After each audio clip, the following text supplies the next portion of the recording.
Good morning. Might be a little bit of morning left. Good morning here on the Dr. Baruch Show.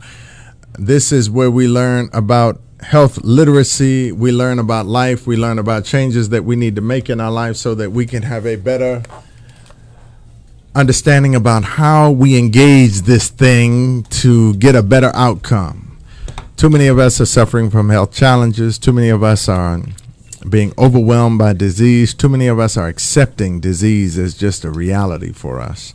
And that doesn't need to be the case. And today we are blessed to have in the studio with us two experts in the area of psychology, in the area of sociology, in the area of melanated peopleology, trying to figure out how we're going to navigate this course. We're going to go ahead and bring on Dr. Kristal, Gayle, Owens. As soon as my cameras get set, we're going to jump in now with the switching of the boom. There it is. My trusty engineer got it going on. So we've got Dr. Kristal, Gayle Owens, and Dr. Jeff Menzise. And first, before we even dive into the subject matter, I want to dive into who you all are. So if you don't mind just giving us a brief bio. Who is Dr. Kristal, Gayle Owens, and who is Dr. Jeff Menzise? I'm Kristal Owens, and I am the Executive Director of Empowerment Center. We are a local agency in the DC metropolitan area. We work with youth and families. We offer after-school programming. We do training. We also provide support groups. And we're also launching a domestic violence program for individuals who've been convicted of domestic violence offenses. Wow, that's a mouthful. Mm-hmm. That's a lifetime full right there. Although said in a couple of sentences. Yes. That's again, that's great work, and it's much needed work. Dr. Jeff Menzise. Yeah, well, I'm a father, a husband, definitely a son and a grandson. But a background, psychologically speaking, is in clinical psychology. So I got my doctorate at Howard University, master's at Fisk University, HBCU strong. Currently the lead consultant with Mind on the Matters. Where we do consultations for helping people to become the most efficient and effective version of themselves. Great. Do a lot of consultation with organizations as far as helping them to structure, helping them to deal with racial issues, helping them to deal with anything that they need help dealing with. Holistic health consultant as well. Help people to try to see things in a holistic perspective, see how all the dots connect and how they can push forward and become stronger and more solid in their movement on a day-to-day basis. And formerly an academician, worked with Morgan State University as a research associate professor in the Institute for Urban Research. Mm-hmm. That's what's up. And the work that you all are doing today, you all are working together. Tell us about that work and what has brought you all together, Dr. Owens. Well, Dr. Menzise and I, we are working on a project that we'll be rolling out a training on culturally centered trauma training. And it's focusing on issues that are relevant for people of color and particularly people of African descent. And as you know, folks who are of African descent are melanated people who have been oppressed over the last 400 years. And that trauma is a dynamic that is lodged in our DNA. And we have to acknowledge that and provide support, provide education, and provide remedy for us to deal with that. And with that in mind, we are launching that in September. Mm-hmm. Yeah, it's, this post-traumatic slave, the enslavement syndrome, there's reality. There's truth to the fact that our cells hold on to those memories, and in fact, they do affect us, not only mentally, but physiologically. Is that the case?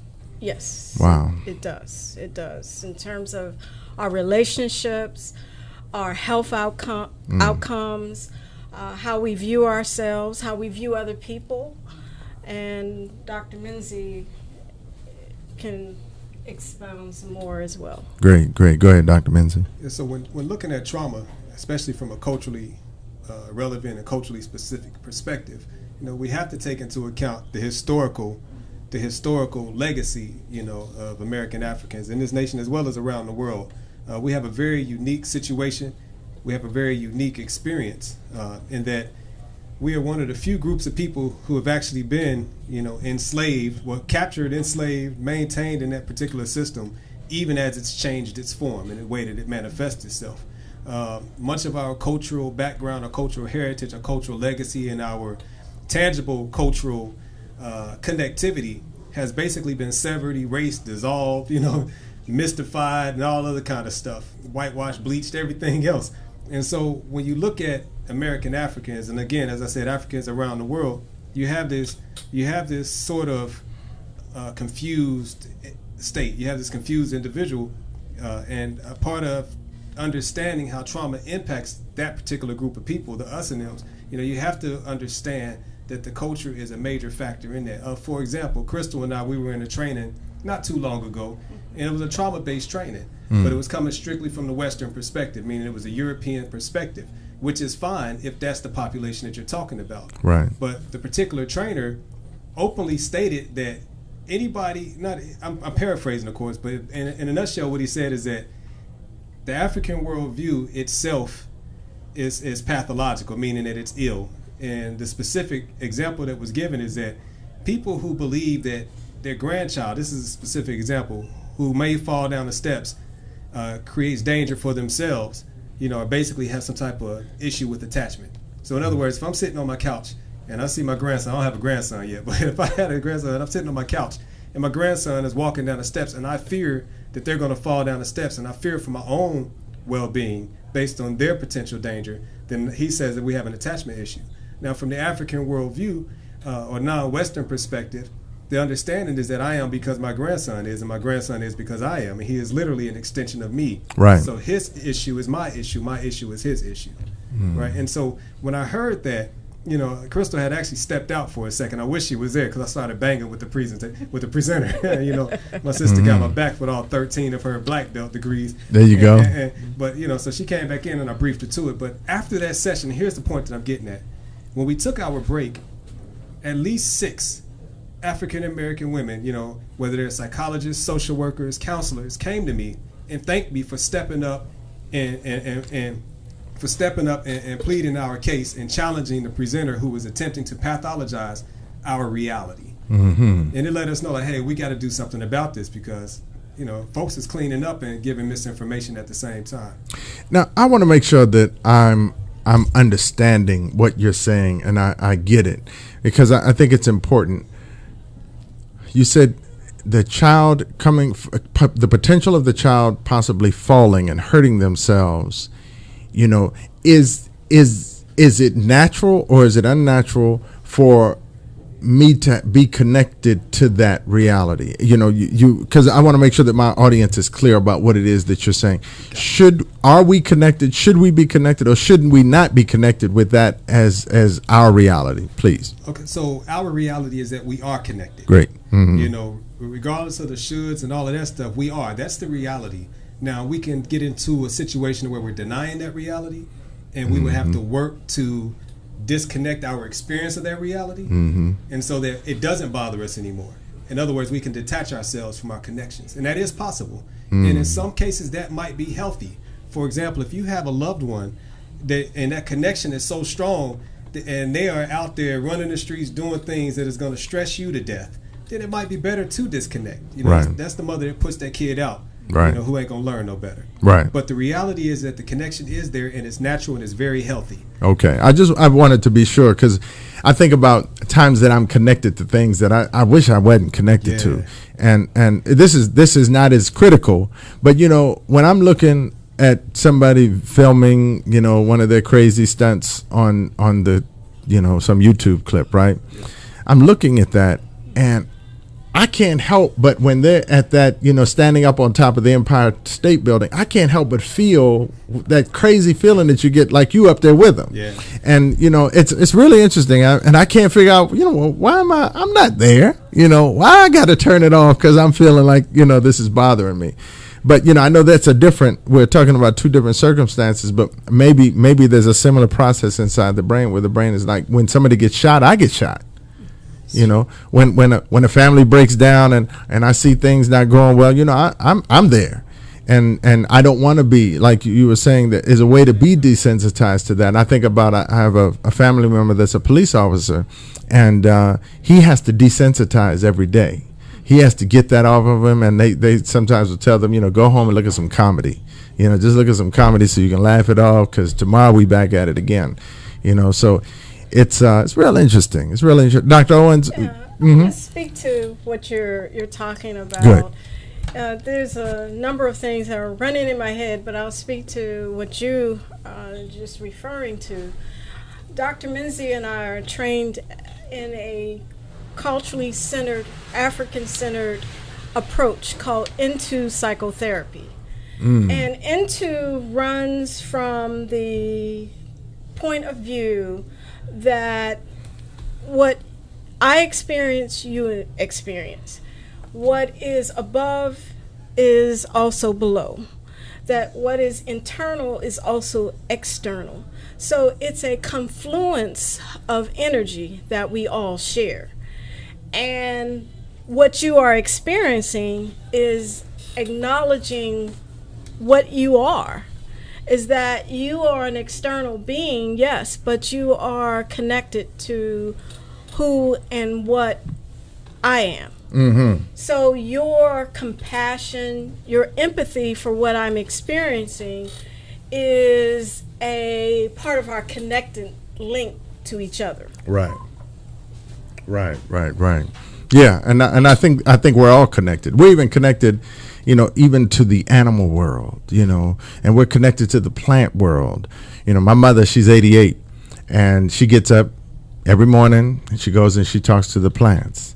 And when she talks to the plants, you would think that she's got her earphone in her ear and she's talking to somebody on the phone. She's talking to the plant and she's caring for the plant and she's giving the plant that energy. And I'm sure as she looks at the plant, when the plant has a beautiful new bud on it, that plant is then responding to her energy by saying, look, I got something for you this morning, And, so there's that conversation, that interaction that we're having that we've been desensitized from and that we no longer understand even the value of, because there's value in all of that to be connected. There's a lot of recovery that we have to have. We got a recovery from, and I think part of the campaign against us is to keep us off center, because if you can keep us off center and destabilize, then we'll never get a chance to really experience recovery, because we're just trying to figure out how to stabilize, and that's tough. So I can just imagine what it's like for somebody who's underemployed or unemployed, who's dealing with the stresses of the urban center, which is now transferring. I guess it's going to become the suburban center in a minute now. But we're seeing these transformations take place in these lives, and these people who, I would say innately, I think we all want to get it right. I think somewhere in our definition of right, that's where we have an issue, because somebody's defined right and it's wrong, and we're pursuing after it thinking that it's right, and we're modeling our behavior based on what everybody else is doing, and we're getting negative outcomes. I used to think it was conditioning. I think we've been conditioned to fail, and now I realize it wasn't even a conditioning. We're just doing what mama did and what daddy did and what the neighbor did and what everybody else that we know did. So it's just modeling, and that being the case, how do we right this ship? As we want to turn our people's lives around, how do you do that individually, and how do you do that as a group? How do we begin to recover? Well, one of the first things is to recognize that the ship is off course. Yeah, you got to do that, and I say it doesn't take everybody to realize that. Just those who have the influence to steer the ship, right? So all 500,000 passengers don't have to realize we're going in the wrong direction. Right. But whoever the identified captain and his admirals, and everybody else that's actually running that ship, get those folks on board. Yeah. And those people in today's day and time, I would have to say, are our hip hop artists, you know, our educators, you know, and our celebrities in Hollywood. You know, and I think that, and I see a lot of that happening right now, but those are the people that are steering the ship. And they have the resources. They have resources that will allow them to patch that leak, to refuel the gas, to provide the food. And so I think we're seeing a lot of that happening right now. And they're not the only, of course, they're not the only captains, but they have so much influence that, for example, T.I. just released a song not too long ago. And I mean, this song is revolutionary. I mean, I couldn't believe it. I'm like, this is T.I. I mean, this is Tip Harris, straight out of Atlanta, ATL, you know, Hustle Gang. And it's like, yeah, so he dropped this song where he's talking about we are no longer going to accept this injustice that's taking place. And, you know, I got a couple of friends that I communicate with often, you know, through social media. And we're also always looking for that hip-hop awakening. And we're looking for those artists. And oftentimes we get caught up. You know, we get pump faked. Like they'll show a picture, like, for example, that latest DJ Khaled and Jay-Z video. You know, I got the keys. And everybody's standing around in black suits and, you know, looking like they the FOI or something. Right. When I first saw the image, I said, I ain't going for it. I said, that's a photo op. And sure enough, you know, it wasn't as revolutionary as it appeared. But what we do see is that things are inching in that direction. So can you imagine if, for example, a LeBron James and a Jay-Z and a DJ Khaled and, you know, a Lil Wayne and all these other cats said, all right, you know what? No more songs about hurting, killing, selling drugs to people, period, especially black people. No more music that's going to be derogatory and demeaning towards black women and women in general. You know, if they said that and if they actually stuck to that, then what we're talking about is that ship righting its course. Yes. We're talking about the ship heading back into the right direction. And that's just one step.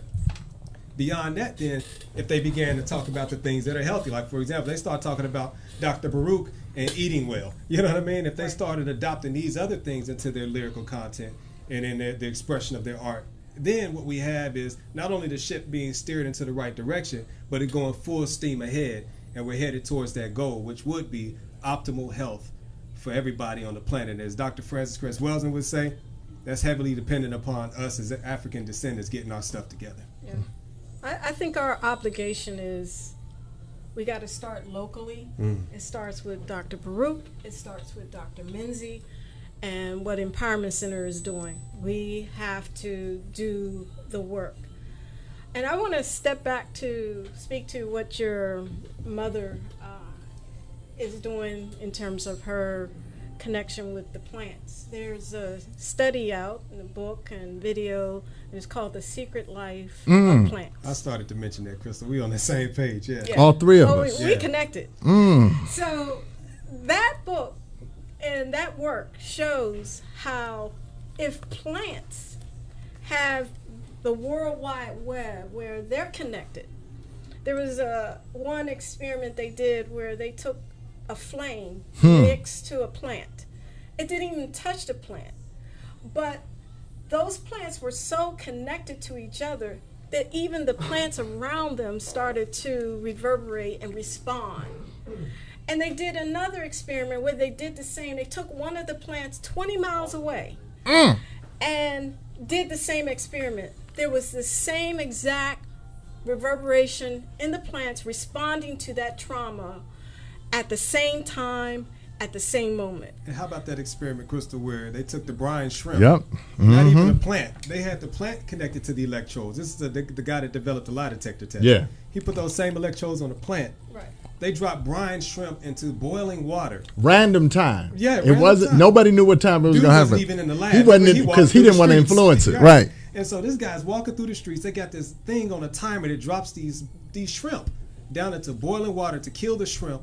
The plants in a whole nother room registered the moment when the shrimp were being killed. I forgot about that. Yeah. But you know, I want you to finish, Dr. Owens, but I want to tie in something that I think is relevant. And maybe it was that same experiment where they were able to take the cells out of a human body and then do something to disrupt the rhythm and peace and harmony and you know the mood of an individual, and see that those cells, no matter where they were, they reacted just like the plants did. And you know, again, where this type of science, obviously folk don't want us to learn about, because if we learn about that, then we'll learn about how what was that, the experiment with the monkeys, right? Did you all familiar with the experiment with the monkeys and the mango? They were trying to get to it. Well, what it was is they would eat the mango. They would peel the mango on the beach, right? Mm-hmm. And when they peeled the mango on the beach, it would get sand all over it. And so, all the monkeys did the same thing. Monkey see, monkey do, right? So they would peel the mangoes. They get sand all over. They'd have to pick the sand out, spit it out or whatever, or just eat it, right? And at one point on this island, and it's definitely one of those things that you would want to look into and see all the work that they did to come up with their conclusions. But at one point, one of the monkeys went out into the ocean and washed his mango off. And after he did that, the entire island of monkeys, not just the monkeys that saw him do it, the entire island of monkeys immediately said, "Oh, figured that out." That's we got. You get the email, I got it. Right. All right, we ain't doing that no more. We gonna do what John did over there. He went out and washed his out in the ocean, and all of them literally started doing the same thing at that moment, where that information is there. And of course, we know that our ability to communicate is supposedly more sophisticated, and our capability is greater. So it's it's a matter of being able to tap into, but yet again, we can't do it. We can't. They talk about opening up this third eye. We can't do it when we're stressed. Right. Dr. Sebi says, "What one gorilla knows, all gorillas know." Yeah. And it's just that simple. Yeah. I often push back on that notion that we are the most sophisticated. Okay, that's what's up. Planet. You know what I mean? Because, that's what's up. As you said, one monkey go out there and wash that mango off. Instantaneous connection and understanding and comprehension and implementation of that knowledge. Yeah. Us, Dr. Baruch, how long you been pushing healthy lifestyle, bro? Brother. You see what I'm saying? Yeah. So, I wish it was that simple, and I wish we were that sophisticated. But I think our blessing is also our curse. Mm-hmm. That ability for higher order thinking, that ability, all that frontal lobe stuff. I think that also gets in our way, because now we can choose to follow what's correct or not. Yeah. Yeah. Dr. Owens, I interrupted you. I apologize. No problem. Yeah. No. Because, but we, to sit down, we need a think tank, because we need to sit down and we need to talk. And then, like, just what you talked about with the secret life of plants, this would be the opportune time to pull it up on the screen and we all take it in and pick up some things that we may not have picked up originally that now relate to life, like we didn't know life even existed when we first saw it, right? Yes. And likewise with the experiment with the monkey, that or I don't even think it was an experiment. It was just this was revealed to these observation. There we go. And it's so necessary, and our people are in such need, and we being the ones who, like you said, not everybody needs to get it, but at least those who steering the ship need to get it. Yes. That we need to come together. Yes. And we had a show we dedicated the first hour to Dr. Sebi and the work that he's done, and the fact now that we have to do the work that he was doing, because the work can't stop being done, yes. Obviously, and it's so important, and the work that you all are doing for our youth and our troubled citizens here in the DC metropolitan area is likewise so critical. And we talked about the significance of what it is that we've been through. It isn't that we have just been through some stuff. We're still going through stuff. Mm-hmm. It's still active and even better. It's more sophisticated and better and more capable and able to affect masses of people like not before. How do we even move forward knowing that there's people that are working to cut us off, not because of something special that you did, but just because of the color of your skin. Right.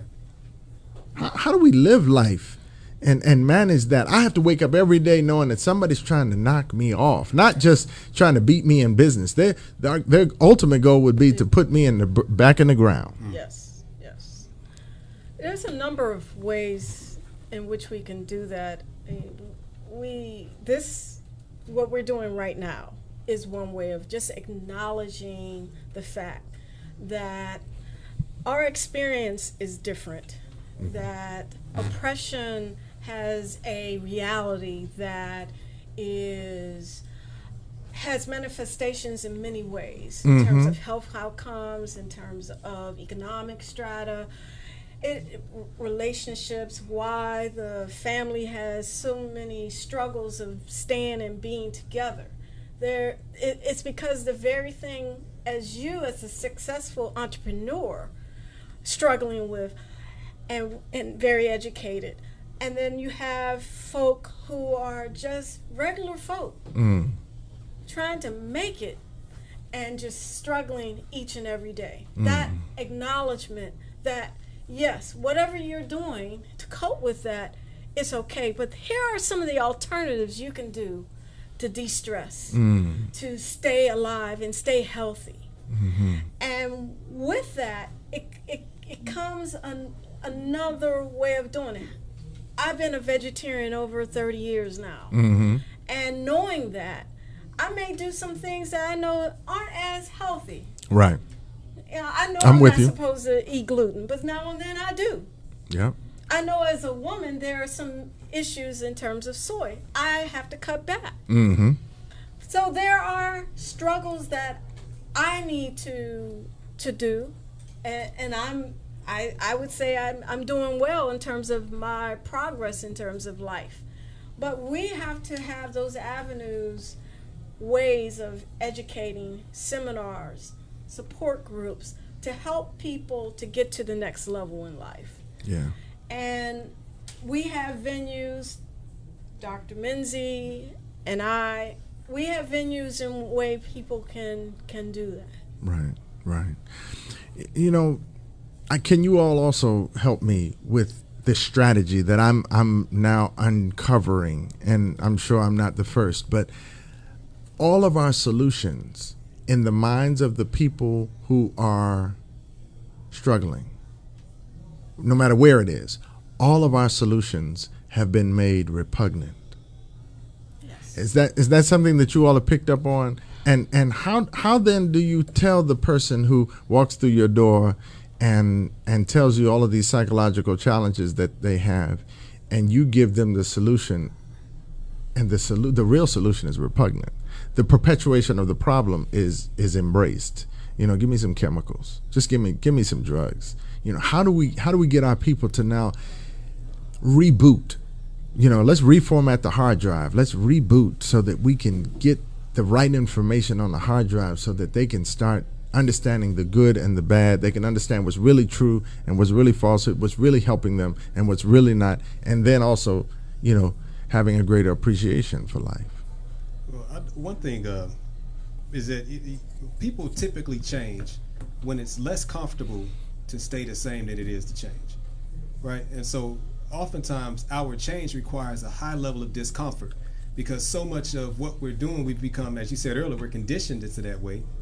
It's heavily rewarded, meaning that to stay this way, to stay unhealthy, to stay ignorant, to stay self-hating, or whatever the problem might be, is oftentimes rewarded by the larger society, because there are institutions that are designed to profit off of the illness of large groups of people. And now, one thing that I know would really, really help is if we could get our good reverend doctors, you know, our religious leaders, our spiritual leaders, if we can get our religious and spiritual leaders, for example, if this Sunday in every church across the United States of America, every black church across the United States of America, if the good reverend doctors would say, okay, the day after service, we're eating all raw food. Today after service, earthquake. There will not be any fried chicken. Amen. There will not be any hog mog in the greens. Amen. You know, and again, I'm not clowning anybody out there for the Right. diet. I ate what I ate when I ate it, and I eat what I eat when I eat it. But what I'm saying is, if those leaders, those captains of those ships, made that change, people would not jump ship because they trust that leadership. That leadership is within the vibratory range of what they're used to listening to and adhering to. Yes. A Dr. Baruch shows up, they got to get around the name first. Right. You see, they got to get around the fact that you look like how Jesus would have looked for real. Okay? Right. You see what I'm saying? And Right. so it's too much distance and dissonance oftentimes. And that's why somebody like a T.I., with his current message, the latest song, he can go into the trap and he can go into the heart of the hood, talk to the brothers that's on the corner that'll shoot anybody else coming up on them, and say, hey, young blood, don't kill nobody for the next 30 days. We got a truce. And they'll say, word up, OG. And so it's that similarity that's required. And so oftentimes for us that study deeply and seek to master and better understand what the solution has to be or what the best solution or route to solution is, we often distance ourselves in vibration because we actually undergo the change that we're seeking to make happen. And that makes us too different from those that we're trying to help at that point. And so it was like Jesus said he walked in the world but wasn't of it. He was able to put his vibe right back on and go amongst the people again. Right. And that's the part that's on us. Yeah. Right. You know, and to be able to go back in, to if we can, to never separate in the first place. Right. But sometimes you got to get up out the mud to get clean in the shower. What your mama say, oh, you're going to take a shower and then get on the toilet. It just don't really make sense, right? Right. So, I mean, it's ways about it. It's very complex and complicated, but at the same time, good brother and sister, I think it's real simple and straightforward. Okay. Dr. Owens? I agree. The whole diet issue is a major concern. The black church in general has the worst health outcomes of any other religion or religious environment. If you look at those who are Seventh-day Adventists, or if you look at others, even folks who are from the Nation of Islam, they have certain dietary restrictions that help prolong life. And the results are right there in black and white. And black folk have done it in terms of Hebrew Israelites have done it. And so it is clear that we have to embrace a lot of what Jesus or Yahshua has done. Yes. And make that the example for people to get it. That if you speak the words of Jesus, you have to live the life of Jesus. And Jesus didn't eat pork. Jesus didn't have shellfish. There are certain restrictive dietary elements in people's life that help people to strive and survive in society. And we have to embrace it. What has happened in the black church and the church in general is that food has been used as a weapon. And so the food has been weaponized to keep people at a certain vibratory level. So you think a certain level when you eat at a lower base level. When you eat, I know from when I'm actually on a fast now. When I fast, I think on a higher level as opposed to eating a lot of food that I should not be eating. I know I should not be eating. Right. And it is leading by example, having food demonstrations here, having people to go out in the community, and which we do have a grant, Empowerment Center have a grant, and we're going to be inviting Everlasting Life as well. We're going to be doing health festivals so that people get food demonstrations, tastings, and talks about eating well, how you can stay younger. We have a young lady on the YouTube, and I don't know her name. I can't remember her name. She's in her 70s. She's a raw foodist, and she looks like she's 40. Yep. She looks younger than me. So she's my inspiration example of how to live and live fully. Yes. You don't have to be broke down and old when you're 60 and 70 years old. You don't have to be sick and be diagnosed at 45 that you have high blood pressure or diabetes and live that until your dying day. You don't have to do that. So we have to take it to the point where we are actually implementing life effects in our lives so that we can stay and live longer and live fully. Sure. If I could add something very quickly, another main issue is I've talked to people and they feel judged, and so those of us that do attempt to lead by example and show others a different way, not necessarily a better, best, absolute correct way, but a different way, have to try to learn to do that in a way that's not negatively judgmental upon those that we are seeking to help out.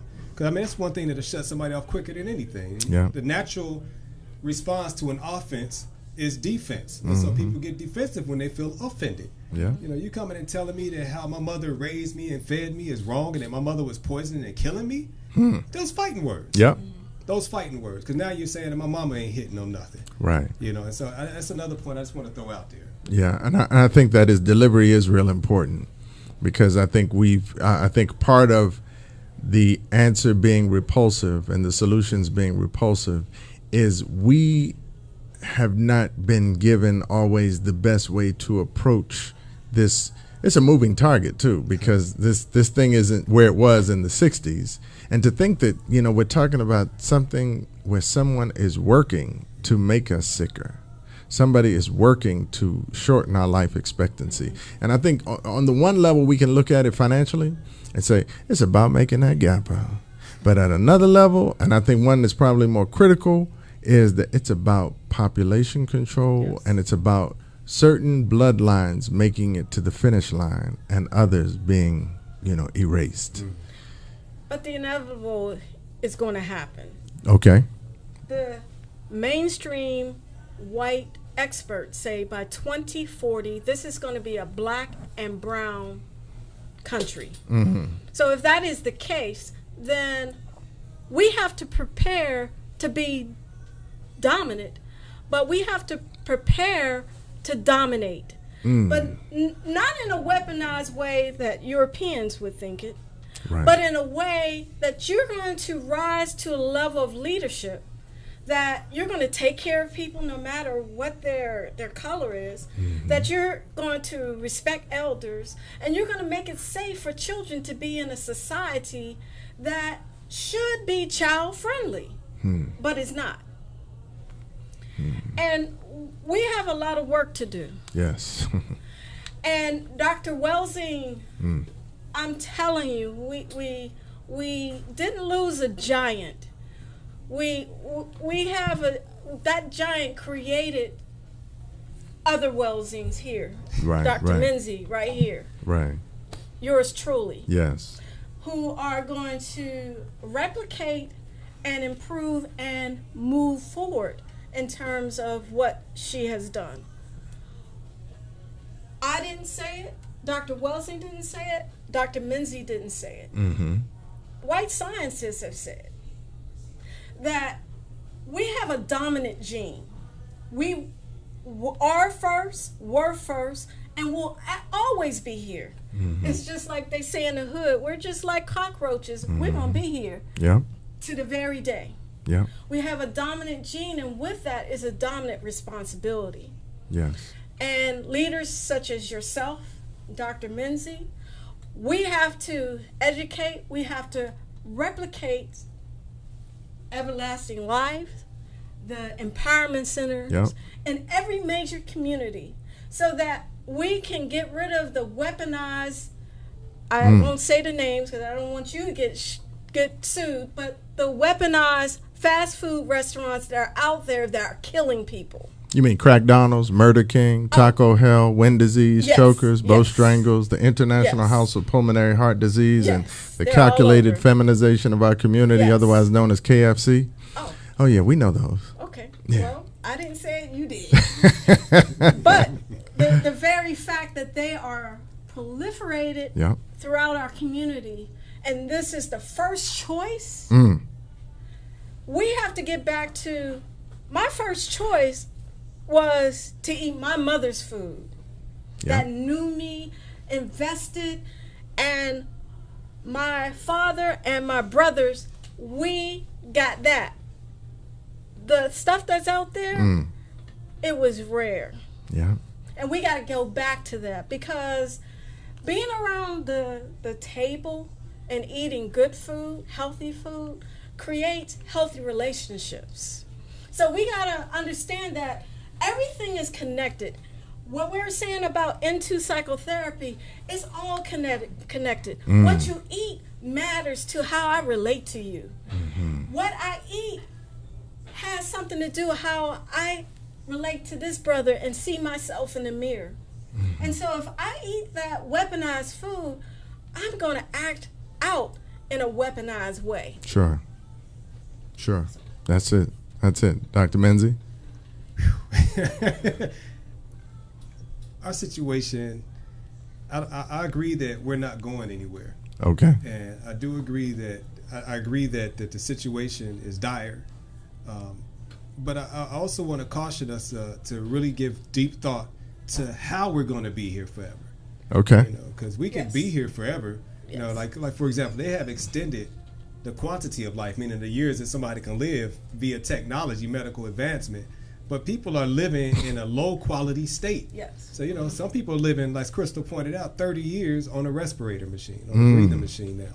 You know, you can literally keep a body, quote unquote, alive with the person can't tell you if they're consciously aware of anything, you know. And so I want us to be, take that into consideration, you know, when we, you know, if we choose to understand and agree to the notion that we will be here regardless.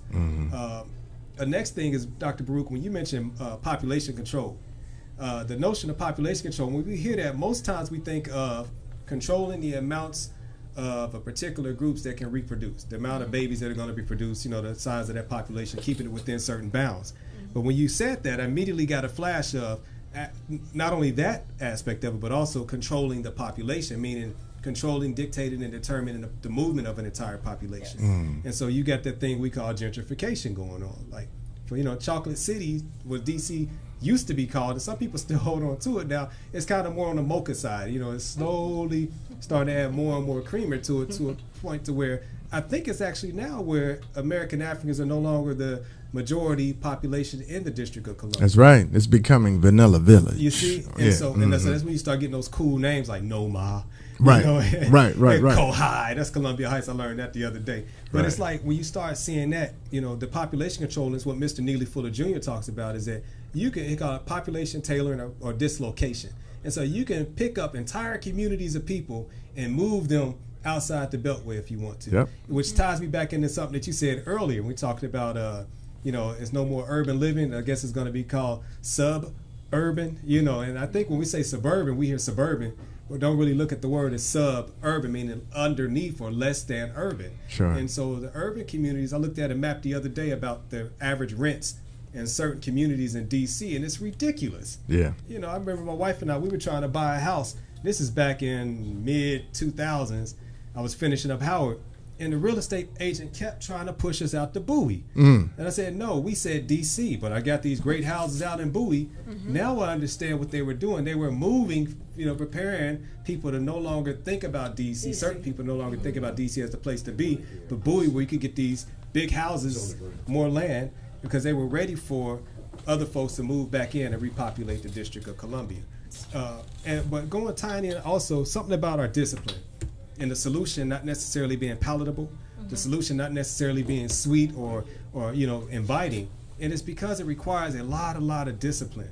I did a 30-day juice fast throughout the entire month of June. It just happened to coincide with Ramadan. I didn't even plan that, but I did a 30-day juice fast, and I realized the discipline that it takes to stop doing something that I had been doing my entire life, which was eating food. It helped me to better relate to the clients and people that I work with that are dealing with addiction.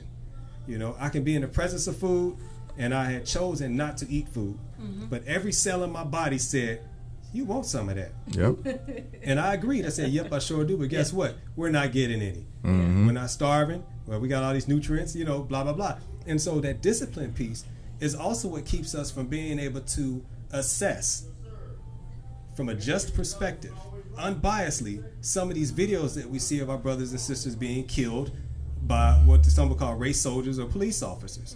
You see, it's very difficult. If you ever try, Brother Baruch, you know, you know what I'm talking about. To publish something or to make a statement saying that we have to learn a next level of discipline and strategy when encountering police officers that are potentially racist and potentially dangerous to our lives. People say, how are you going? Or if you even mention black on black crime, then people are ready to jump on you. And I think, as a clinical psychologist, having a clinical psychology background, that's a defense mechanism that's natural, and it makes sense to me to say that why are we talking black on black crime? It ain't got nothing to do with these white officers killing us. But Dr. Frances Cress Welsing, in all of her wisdom, talked about black self-respect being the #1 countermeasure to racism and white supremacy. Why? Because the lack of black self-respect is what allows people to continue to disrespect blackness. Yes. That's right. And if you yourself, as a black individual, let me take it off of that. You're going to treat my home how I treat my home. Yep. I take my shoes off at the door. You didn't notice it. When you come in, I need you to remove your shoes. What you going to do? You either going to turn around and leave the crib, or you're going to take your shoes off. I set the parameters. And people say, well, folks have complied with police officers and they still got shot. Got you. You know, just like I tell some folks to take off their shoes and I look up a few minutes later, they might have put them on to go outside and forgot to take them back off when they come back in. I got to check them again. You know, rules are only as good as the consequences for breaking them. That's true. If we have the rule of black self-respect, there must be consequences for breaking that. And if we're talking about a just society and a just situation, it don't matter who breaks the rule. It doesn't matter. Anybody can get it, even the fans in the stands. Anybody. It doesn't matter. You, me, I break the rules, consequences. You see what I'm saying? And that's justice. Until we're ready to go that hard, we're going to be on this hamster wheel. Yep. We're going to be running. We're going to be pushing on that lever to get that next morsel of food. And it's going to be the same situation going over and over again. Yeah. Yeah. And we definitely are seeing that we're seeing how we are, you know, I'm listening to your explanation, we have a problem with the solution. We embrace the problem as though it's ours. You know, this is, you know, it's like we embrace wearing our pants the way that we wear our pants. We embrace, you know, we embrace the culture that has been given to us. And it's as though our culture was taken away from us. Somebody repackaged it, reconfigured it, injected it with a virus, and then gave it back to us. And we're like, no, this is our stuff. Right. You know, I don't want you doing what we do. This is our stuff. We're the ones that made up that stupidity, right. And we want that to be ours. We call it cultural appropriation, right? Yeah. That's theirs. They gave it to us. Yeah. And we're suffering across the board. But I think it's important, and I appreciate you bringing up the fact that, you know, sometimes the paradigm makes the difference. You know, how we look at situations can change the whole approach. Yeah. And I think we do need to, you know, make a paradigm shift. You know, how do we accomplish that? How do we begin to build our own institution so that we can start teaching our children and we can start affecting, you know, change in a positive way with us? You know, I think it was Malcolm X. He had a quote about, you know, black people are going to be disrespected until they start respecting, you know, their culture, their land. You know, the continent of Africa, we're going to be disrespected. And, you know, I just wonder, how do we start that where we ingrain that in them, not just through TI, who might catch the 14 and older, but how do we then begin to impact them from, you know, even before inception, right? Wow. How do we do that? If I'd be real brief, sis, parenting. I've worked with agencies and people as around, you know, parenting, preconception health, because as we know, women, females, ladies have every egg that they're going to have their entire life at birth. And so that means that everything that the woman is experiencing or the female is experiencing as she grows into a woman, you know, impacts the health and condition of her reproductive organs, and specifically the reproductive cell, the egg, the ovum. And Dr. Laila in Africa taught me this. A good friend of mine taught me this. We were sitting around just rapping, and he was like, yeah, man, think about that. He said, the attack is not on the woman sitting there next to you.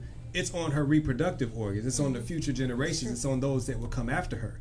And so the conditioning of us as parents, our maturity level, Dr. Wells says that the age that you conceive is the age that you stop developing emotionally, unless you go back and intentionally begin to develop yourself after you've given birth. And so when you see this, we have stunted growth. Yeah. And you have to go all the way back to the plantation. When a sister had menarche, when she reached menarche, that first menstrual cycle, then they forced her to start breeding. That's where her emotional development stopped, right? And, you know, she had to be mature to survive, but it was mature in a certain level, in a certain respects. Yeah. And so generation after generation after generation, we are still coming up out of that.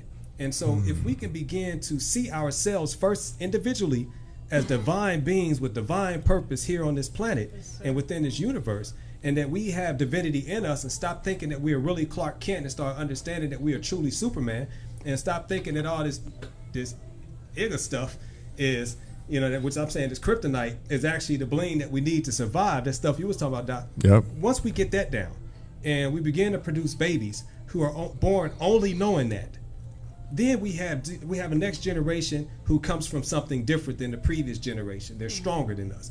That at 2 years old, 3 years old, they're being exposed to African symbolism. They're being exposed to African ritual. They're being exposed to African initiation. So then the ones that come after them are coming from initiated parents. And then we start to change these cycles of what the babies are coming with, and that's preconception. We got to think generations down the road. I agree with Dr. Menzise. It starts with parenting and celebrating parenting not as a burden, but as a way you're developing legacy. And so the children that you are bringing here, you got to infuse nothing but positivity, knowledge, inspiration in these children while they're in the womb.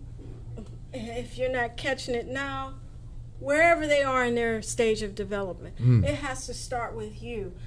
Not put it on the school system, because anyone that's depending on their enemy to educate them is actually putting their children amongst wolves. And so that means we have to rethink of how we educate our children. And that homeschooling, if you can't do Afrocentric school or a school that's embracing your children's well-being, is educate them at home. Yeah. That you are the one that's imprinting that genius that's coming out of that child, instead of getting the leftovers that we're seeing in our children in our local neighborhoods. It comes from you. Yeah.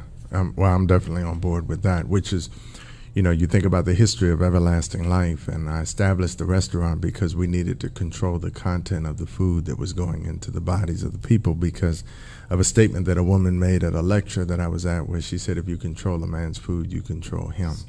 And the reason why we created Elife Media was for the same reason, that we needed to control the content. Yes. You know, because if we can control the content, we can control the conversation, we can control how people are then expected to respond, because this is on purpose. You know, this is intentful radio. Our goal is to cause people to then listen to you all and say, okay, now I need to be able to make these changes, and I know I can make these changes, and now I understand better my circumstances. So we've got Dr. Kristal Gayle Owens and Dr. Jeff Menzise, who is in the studio with us today. And before we leave, I just want to make sure that you all give us any contact information along with anything that you all have coming up in the not too distant future. Give us that contact information for yourselves, contact information for your offices and your organizations, as well as, you know, any programs, any things you have in the not too distant future. And I would like for us also to prepare our conversation, to prepare to have the conversation afterwards. We need to do something where we are more collaborative in our efforts. I want people to know you here, and I want your people to know me where you all are working. So please share with us your contact information. Okay, Empowerment Center, we're located in Cheverly, Maryland on 202, which is Landover Road. And we are doing a back to school night. We will have food. We'll have Real Life DC to come out, and they're going to be talking about HIV protection. We are going to have a Qigong presentation through Manifest Raw Entertainment. We're going to have food coming from Everlasting Life, which I got to talk to you later about. And we are going to be doing that on September the 7th, which is a Wednesday at 5:30. We will have the children there, the youth there, and the parents, and it's open for the public. That is the launch of our Rites of Passage group, as well as our after-school program. The after-school program will be on Monday, Wednesdays, and Thursdays from 3 o'clock on. Anyone that needs homework help, anyone that needs help with their subjects, we will have someone there to actually guide them, mentor them, and give them good guidance on their education process. We can be found on the web, which is empowerment center.org, or our telephone number is 301-322-6060. Okay, great. And Dr. Kristal and I, we also have a culturally specific trauma training coming up. It's going to be in September, and we'll update the calendar as soon as we lock down the specific date for that. Okay. And I can be best reached at my website, which is www.mindonthematter.com. Again, that's www.mindonthematter.com. And there you can find the calendar and be updating it. I do a lot of consulting work, do a lot of workshops and trainings with various organizations, and I'll update my calendar as those trainings become available. But there you can link me through email messaging, phone number is there, everything is right there on the website for you. Great, great, great. This has been a great show. I really appreciate you all coming on board with us and being a part of our family and our promotion of positive energy through Elife Media.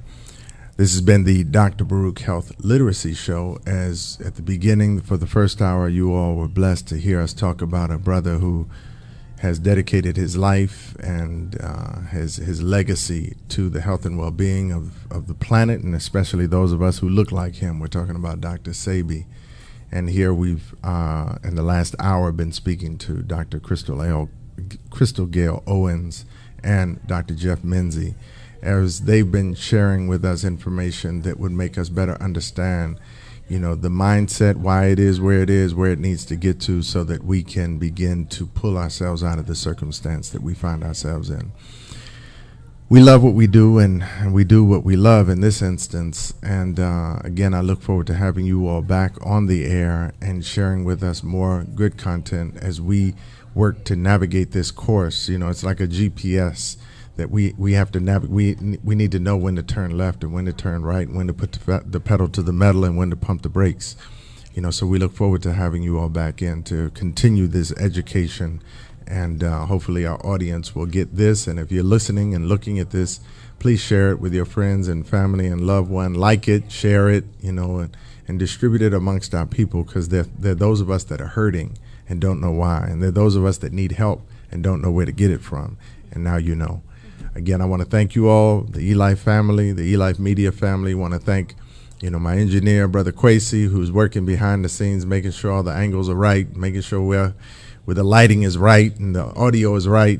And we're going to be back next week with more of the Dr. Baruch Show. But tomorrow we'll be back with more of the Not On My Watch show, where we're actually going to be talking to Gina Page of AfricanAncestry.com. Good friend of mine. Yes, indeed. Yes. We're going to be back. So you all stay tuned. Thank you very much. And thank you. Hey, Thank thanks, you. Doc.